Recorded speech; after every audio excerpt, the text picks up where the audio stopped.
kehilangan Salahuddin Ayub memang amat mengejutkan kita semua dan betul-betul menyayat hati kita semua.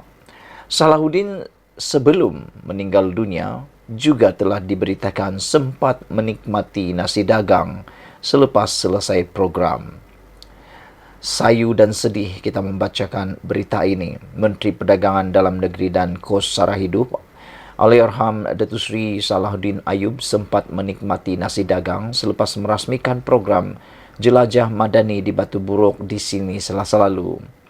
Ketua Urus Setia Dewan Undangan Negeri Dun Batu Buruk, Zamri Awang Hitam berkata, pada mulanya Salahuddin menolak hidangan disediakan dengan memberi alasan masih kenyang kerana sudah bersarapan sebelum hadir ke program itu. Bagaimanapun, apabila mendengar hidangan disediakan adalah nasi dagang, dia terus masuk ke dalam Dewan Hidangan dan duduk bersilas bersama tetamu lain menikmati menu kegemaran masyarakat di negeri itu. Selepas selesai menjamu selera sebelum pulang ke penginapan, Salahuddin sempat berseluruh untuk lebih kerap datang ke Kuala Terengganu. Katanya ketika mengimbas semula detik-detik berkenaan. Sementara itu, Ketua Pemuda Amanah Muhammad Zamir Ghazali berkata, Salahuddin turut meminta pemandunya memberhentikan kenderaan rasmi dinaikinya ketika melalui pasar di Kampung Gongtok, Nasek Selasa lalu. Katanya dia mengambil masa lebih 45 minit untuk bermesra dan bertanya kabar kira-kira 15 peniaga di pasar berkenaan. Walaupun tiada dalam jadual rasmi, tetapi dia yang secara kebetulan melalui kawasan itu berhenti untuk meninjau sendiri keadaan pasar yang dibina sendiri oleh peniaga. Amat menyayat hati, rupa-rupanya sebelum detik-detik akhir Salahuddin meninggal dunia, ini yang sempat dia lakukan. Sempat juga dia menikmati nasi dagang, makanan popular masyarakat yang ada di Kuala Terengganu. Kita ucapkan takziah kepada keluarga Salahuddin Ayub. Semoga mereka dipermudahkan. Kita jumpa lagi. Bye-bye. Selamat petang, salam sejahtera. Terima kasih kerana bersama dengan saya di Nazlin Unity Channel. Sehari selepas Salahuddin Ayub meninggal dunia, hari demi hari, waktu demi waktu dihitung dan ini mula muncul pelbagai cerita yang menarik berkaitan beliau. Rupa-rupanya sepanjang kehidupan beliau, kehidupan Salahuddin ini, beliau merupakan rakan sejati Palestin. Ini perkara yang kita tak pernah tahu dan ramai yang tak pernah tahu yang disembunyikan ataupun tersembunyi. Hamas mengatakan bahawa Salahuddin rakan sejati Palestin. Kumpulan Islam Palestin, Hamas, mengucapkan takziah di atas pemergian timbalan Presiden Amanah Allahyarham Salahuddin Ayub. Surat ucapan takziah di atas pemergian itu ditujukan kepada Presiden Amanah Muhammad Sabu dan dikongsikan di laman Facebooknya. Hamas menerusi Ketua Pejabat Perhubungan Arab dan Islam Dr. Khalil Al-Hayya menyatakan Allahyarham adalah negarawan tersohor yang juga rakan sejati Palestin. Hamas juga turut merakamkan penghargaannya di atas pendirian Allahyarham dalam memperjuangkan hak kebebasan rakyat Palestin yang tertindas. Salahuddin bukan sahaja seorang negarawan tersohor dan menteri tetapi juga seorang rakan Palestin. Dalam kita meratapi kehilangan seorang negarawan dan rakan sejati Palestin, marilah bersama menghargai hidup dan legasi beliau. Sokongan tidak berbalah bagi beliau untuk rakyat Palestin dan hak mereka untuk kebebasan sangat terpuji dan dihargai telah meninggalkan kesan di hati rakyat Palestin dan Malaysia, tulis mereka. Kempen beliau untuk hak golongan tertindas membuktikan sifat dan dedikasinya sebagai seorang pemimpin menurut surat ucapan itu. Salahuddin yang juga Menteri Perdagangan Dalam Negeri dan Kos Sara Hidup meninggal dunia akibat pendarahan otak di Hospital Sultanah Bahia di Alor Serta Kedah malam tadi. Ahli politik berusia 61 tahun itu meninggalkan balu Fatimah Taha, 6 orang cahaya mata dan 11 cucu. Jenazah dikebumikan di Tanah Perkuburan Islam Jalan Sulong, Kampung Serkat di Pontian, Johor pagi tadi. Saudara-saudara sekalian, kehilangan beliau ini. Selamat petang, salam sejahtera. Terima kasih karena bersama dengan saya di Nazilin Unity Channel. Ini satu perkara yang paling ditunggu-tunggu untuk Azmin Ali. Masihkah kau ingat, Min? Ini satu pendedahan yang luar biasa dan pastinya akan mengejutkan Azmin Ali. Menemui Datuk Seri Azmin Ali yang telah menerajui konspirasi untuk menikam kawan-kawan dari belakang yang dikenali sebagai langkah Sheraton. Untuk tujuan hubungan baik kita sebagai sahabat dunia akhirat, sebagaimana yang Datuk Seri nyatakan sebaik saja selesai mengangkat sumpah jawatan Menteri Besar, benarkanlah saya menggunakan panggilan Min sahaja. Baru-baru ini Anwar Ibrahim berceramah di kawasan Dun Hulu Kelang. Dia baru saja selesai mengadakan lawatan resmi di Vietnam. Pada petangnya, dari lapangan terbang Hanoi, dia tiba di KLIA Sepang dan terus ke ceramah di Taman Keramat yang juga dikenali sebagai Flat Keramat Pangsa. Pada 2008, ketika baru memenangi Hulu Kelang, tempat itu dikenali sebagai Columbia. Kerana di situ terdapat aktiviti gelap, pemprosesan dan penjualan dadah haram. Di situ jugalah terdapat aktiviti jual beli dadah serta kartel pemerdagangan manusia seperti yang kiat berlaku di Colombia, Amerika Syarikat. Saya antara manusia yang tidak suka memburukkan imej sesiapa atau memberi gelaran-gelaran buruk ke atas sesuatu selaras dengan tegahan Tuhan dalam Al-Quran. Hasil kerjasama semua pihak termasuk polis, pusat khidmat Dun Hulu Kelang, Jabatan Pertahanan Awam, Jabatan Bomba dan Penyelamat, pejabat penghulu dan agensi anti dadah kebangsaan, kami menasihatkan orang ramai agar tidak menggelarkan kawasan itu Columbia lagi. Saya percaya Min masih ingat lagi dalam satu ucapan di Keramat Pangsa, Min memuji dengan mengatakan saya adalah adun terbaik sejak negara kita merdeka. Cuma itulah, saya tidak makan dipuji dan tidak mudah di lambung tinggi. Dengan pengakuan seperti itu, saya fikir ia akan menjadi asas terbaik bagi saya. Kerap membincangkan kaedah membangunkan Keramat Pangsa.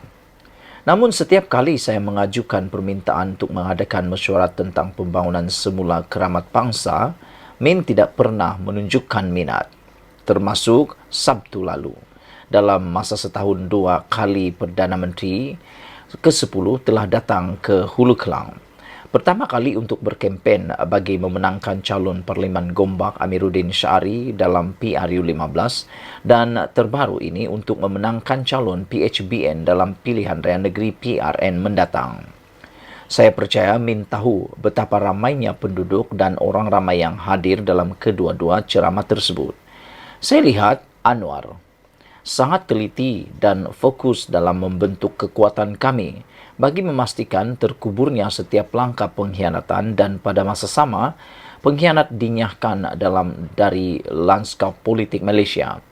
Mesej Anwar sangat jelas. Dia mahukan kebangkitan jati diri Melayu Nusantara diperkukuh demi menghukum sehina-hinaannya orang yang khianat. Pada zaman silam, jika ada langkah khianat dibongkar, pelakunya dihukum bunuh. Rumahnya dibakar dan tanah yang menjadi tapak rumah dikorek untuk dibuang. Apa saja bahan atau barang yang berkaitan akan dihumban ke laut. Dalam naratif yang lebih ngeri, seorang pengkhianat kepada negara dan bangsa biasanya dihukum sula, yaitu menusuk sesuatu benda tajam dan panjang dari dubur hingga menebusi mulut. Sula dilakukan ke atas pesalah jenayah berat pada zaman feudal. Min mesti sudah banyak kali khatam akan kisah si Kitol dan Raja Mendeliar. Sekarang jika benar Min mahu bertanding sebagai calon PN, perlu saya ingatkan bahawa sebagai bekas adun Hulu Kelang selama 3 penggal, 2008 hingga 2023, saya dan rakan-rakan akan berdepan dengan Min habis-habisan. Saya memang akan ingat Min adalah calon pertama daripada kumpulan reformasi Barisan Alternatif yang memenangi Dun Hulu Kelang pada PRU 1999.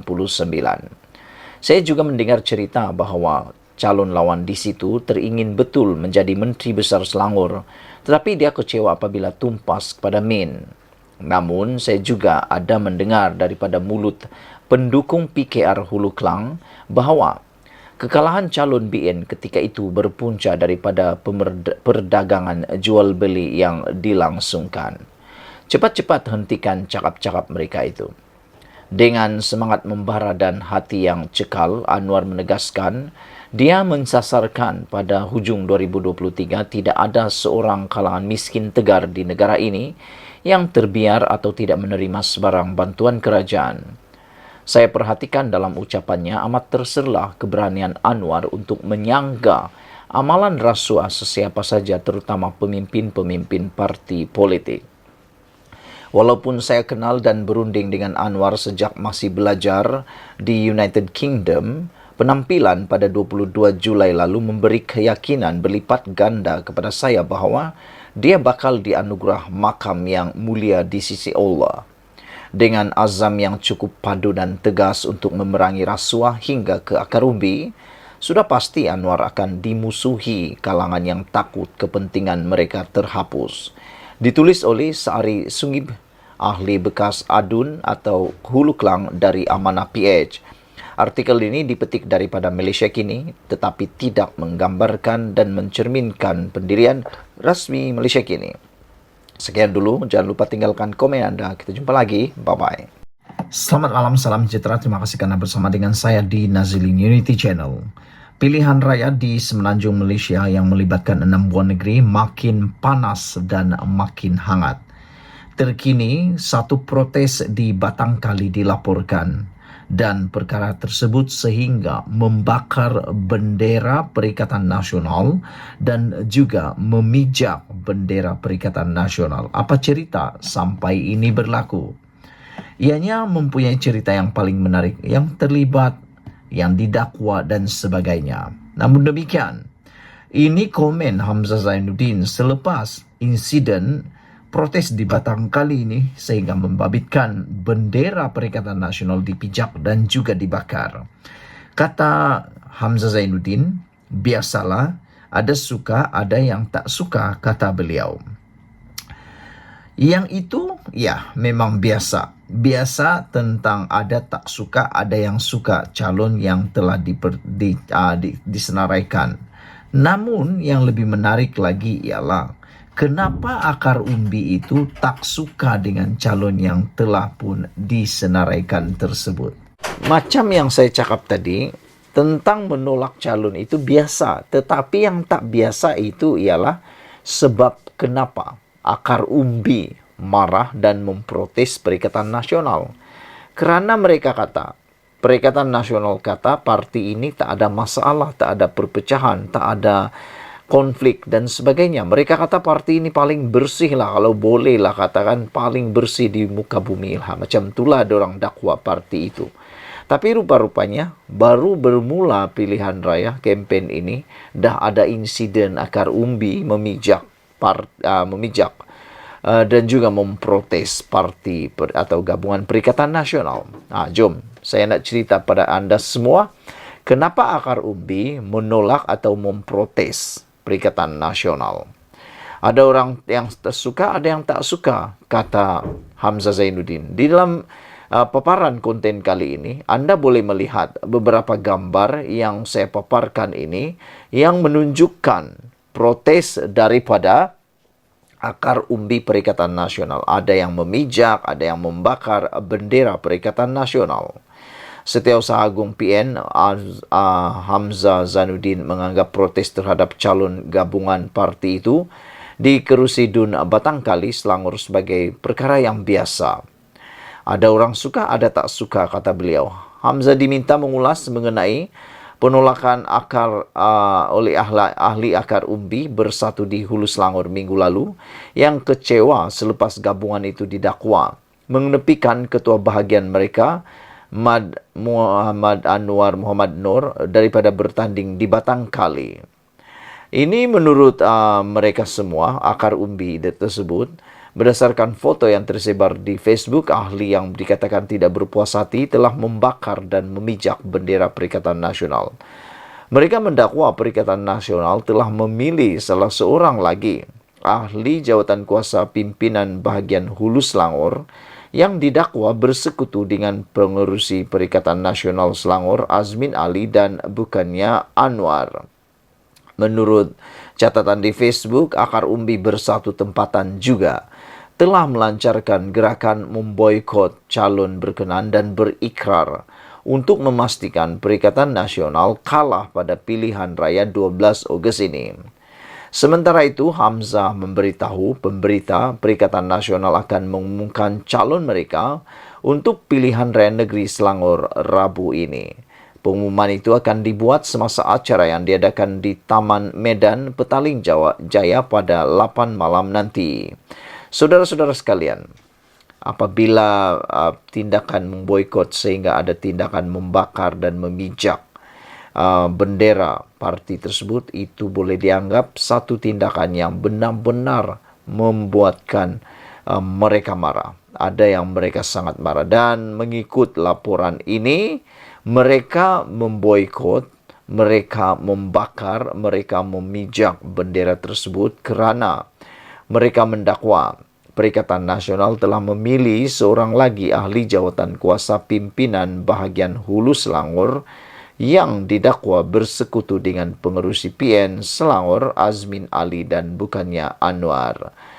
Mereka, menurut catatan di Facebook, Akar Umbi Bersatu Tempatan juga telah melancarkan gerakan memboikot calon berkenan dan berikrar untuk memastikan Perikatan Nasional kalah pada pilihan raya 12 Ogos ini. Sekian dulu untuk kali ini. Jangan lupa tinggalkan komen Anda. Apa komen Anda tentang isu kali ini? Kita jumpa lagi. Bye-bye.